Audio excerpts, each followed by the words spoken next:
एकनाथ शिंदे यांनी उद्धव ठाकरेंच्या सरकारला लाथ मारून बाहेर पडले तेव्हा ते रडून नाही तर लढून बाहेर पडले। लढून त्यांनी आपले सरकार बनवलं। त्यांनी कधीच रडून त्या ठिकाणी राजकारण केलं नाही। एक लढवय्या नेता म्हणून त्यांनी आपलं राजकारण उभं केलं आहे। आज प्रचंड घट्ट महायुती एकनाथ शिंदे यांच्या बोलण्यातून पूर्ण झाली आहे। एकनाथ शिंदे हे रडणारे नव्हे तर लढणारे नेते आहेत असं चंद्रशेखर बावनकुळे यांनी प्रसार माध्यमांना सांगितलं। शिंदे साहेबांनी सांगितलं गोष्ट खरी आहे। शिंदे साहेब हे कधीच रडणारे नाहीये, ते लढणारे आहे।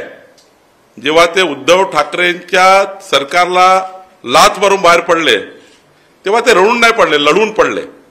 लढून त्यांनी आपले सरकार बनवलं। खरं तर ते कधीच रडून त्या ठिकाणी राजकारण करत नाही। एक लढवय्या नेता म्हणून त्यांनी आपलं राजकारण उभं केलं आहे। आज प्रचंड घट्ट महायुती एकनाथजीच्या बोलण्यातून पूर्ण झाली आहे। ती मजबूत आहे, ती अभेद्य आहे। महाविकास आघाडीचे नेते या महायुतीला गालबोट लावण्याचा प्रयत्न करत होते, वावड्या उठवण्याचा प्रयत्न करत होते। पण आज एकनाथजींनी ज्या पद्धतीने या महाराष्ट्राला त्यांचं म्हणणं मांडलं आहे, देशात मांडलं आहे, खरं तर मला एकनाथजींच्या नेतृत्वावर खऱ्या अर्थाने अभिमान आहे।